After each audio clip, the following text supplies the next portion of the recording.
최근 핫 이슈인 일론 머스크의 3시간짜리 인터뷰에 나온 말입니다. 은퇴자금 모으지 마라. 여러분의 10년 뒤는 지옥이 될 겁니다. 머스크 말대로 건물값은 영원히 됩니다. 하지만 AI도 절대 못 만드는 이것을 가진 사람만 살아남습니다.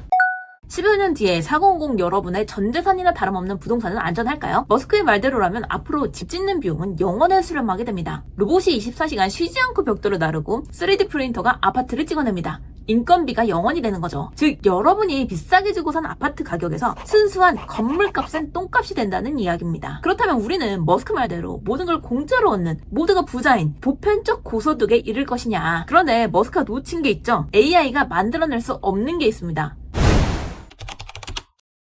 물리적 희소성, 즉 입지입니다. 그런데 이 입지의 개념이 기존과는 좀 달라질 것 같습니다. 무슨 말이냐면 직주근접의 종말 시대가 올 것이라는 거죠. 지금까지 아파트 값은 뭐였나요? 강남 출근 30분 컷 이거였죠. 그런데 AI 로봇이 일하고 우리가 노는 세상이 오면 머스크 말대로 굳이 강남 옆에 살 이유가 있을까요? 그때는 얼마나 유해 활동을 쉽게 할 수 있는 곳이냐가 중요해지겠죠. 창문 열면 한강이 보이고 뒤에는 공원이 있고 걸어서 쇼핑, 문화생활을 즐길 수 있고 상권이 발달해 있는 입지만이 살아남습니다. 지금 등기부등본 한번 떼보세요. 건물은 낡아서 강가 생각되지만 절대 사라지지 않는 것. 바로 AI가 아무리 똑똑해도 절대 복사해낼 수 없는 것. 땅입니다.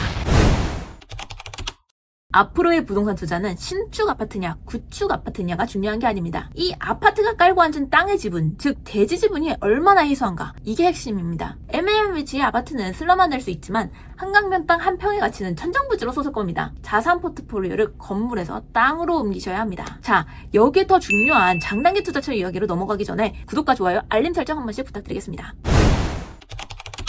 사실 머스크는 유토피아 같은 보편적 고소득의 시대로 가기 전에 7년 정도의 극심한 과도기가 올 거라고 합니다. 과도기는 단순히 풍요의 시대가 조금 늦게 올 수 있다는 말이 아니라 기존 인간 노동의 영역을 AI가 대체하면서 우리가 회사에서 우후죽순으로 잘려나가면서 근로소득이 0인 절대 빈곤의 시기를 거쳐야 한다는 말입니다. 저축하지 말라는 머스크의 말은 틀렸지만 저축만 하지 말라는 말은 맞는 말이 되겠죠. 실제로 머스크는 저축하지 말라면서 자기는 얼마 전까지 주주들 압박해서 1조 달러 보상안을 통과시켰죠. 1조 원이 아닙니다. 1조 달러입니다. 어마어마하죠. 아니 그리고 아직 보상안을 다 받지도 않았는데 세계 최초의 조만장자, 현재 압도적으로 세계 최고의 부자입니다. 아무튼 이미 회계법인에서는 신입사원을 점점 덜 뽑고 머스크 말에 따르면 3년 내에 세계 최고의 외과 의사보다 더 수술 잘하는 로봇이 나온다는데 이미 시작되고 있는 이 과도기를 우리는 어떻게 버틸 것인가?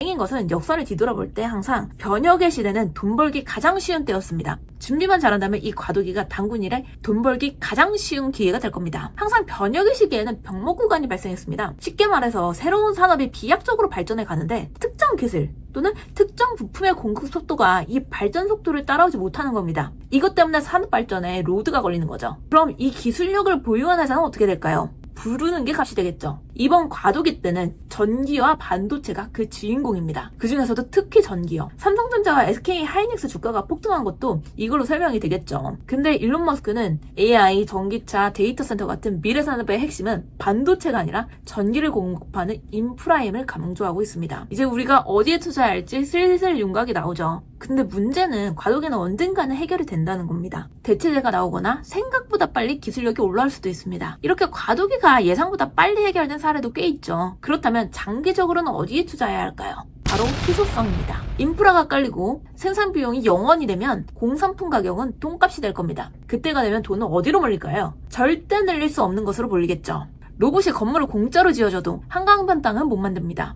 AI가 그림을 1초 만에 그려도 반고 원하는 세상에 하나뿐입니다. 공산품은 마구 찍어내지만 원자재 그 자체는 못 만듭니다. 누구나 포르쉐급 차를 끌 수는 있지만 장인이 한 땀 한 땀 만든 샤넬백은 못 갖겠죠. 만약 그게 가능하더라도 부자들은 억지로라도 더 희귀한 지휘재를 찾을 겁니다. 과시욕구는 어쩔 수 없는 인간의 본능이니까요. 진짜 웃긴 건 이 머스크 오라버님이 또 친히 한국에 대해 무시무시한 예고를 했죠. 아기용 기저귀보다 성인용 기저귀가 많이 팔리는 나라. 한국은 인구 소멸로 망할 것이다. 돌이킬 수 없는 단계까지 왔다. 북한은 한국을 정복할 필요가 없다. 걸어 내려와도 막을 사람이 없을 거다. 사실 이 말은 논리적 모순이죠. 머스크 말대로라면 모든 노동은 AI와 로봇으로 대체되는데 왜 유독 군인만 아날로그로 남겨놓는 건지 모르겠습니다. 국방력은 이제 쪽수가 아니라 기술과 자본 싸움입니다. 하지만 저는 머스크가 지적한 이 인구 소멸의 공포를 다른 의미로 100% 동의합니다. 북한군이 문제가 아니라 내수시장 붕괴가 진짜 공포입니다. 인구가 줄면 여러분이 가진 그 아파트를 사줄 다음 세대가 사라집니다. 내수기업들 물건을 사줄 소비자가 사라집니다. 한국은 지금 돌이킬 수 없는 지경이 맞습니다. 저출산 당장 체감이 안 된다고 정말 손 놓고 있으면 안 됩니다. 그래서 안타깝지만 여러분의 자산은 한국이라는 좁은 우물에만 두면 안 돼요. 해외 기업, 해외 자산으로 확장되어야 합니다. 이것이 4050이 살아남을 길입니다. 마지막으로 4050 부모님들께 이 시대의 교육관에 대해서 한번 말씀드려보겠습니다. 머스크는 2030년에는 AI의 지능 총합이 인류 전체의 지능을 추월할 것이라고 이야기합니다. 머지않은 미래죠. 저도 요즘 AI를 사용하면서 매 순간 깜짝깜짝 놀라고 있습니다. 머스크가 예고한 대로 노동의 대부분이 AI로 대체될 시대, 더 이상 많이 하는 것과 좋은 대학에 가는 것이 무의미해지는 세계에서 겸비해야 할 역량은 무엇일까요? 첫째, 너무나도 당연하게 AI를 잘 다룰 수 있어야겠죠. 이제는 대답하는 것이 아니라 묻는 것이 중요한 시대가 올 겁니다. AI에게 어떤 질문을 어떻게 해서 원하는 결과를 얻어낼 것인가? 미래 시대의 기본 소양이 되겠죠. 두 번째, 아무도 경험해보지 못한 세계, 그때 발생하는 과도기적 문제들, 또 인류 역사상 한 번도 생각해보지 못한 새로운 윤리 문제들 앞에서 명확한 세계관을 제시할 수 있는 리더십이 필요해질 겁니다. 특히 많은 이들의 공감과 지지를 얻을 수 있는 세계관이요. 아무도 정답을 모르는 세상에서 나아갈 방향을 제시할 수 있는 통찰력이죠. 세 번째, 인간다움입니다. 단순히 성격이 좋고 착하다는 걸 말하는 게 아니에요. 나라는 사람의 브랜드와 꼭 나여야만 하는 이유와 정체성을 제시할 수 있어야 합니다. 즉, 나라는 사람과 소통할 때 생생한 경험을 가치 있게 만들어야 합니다.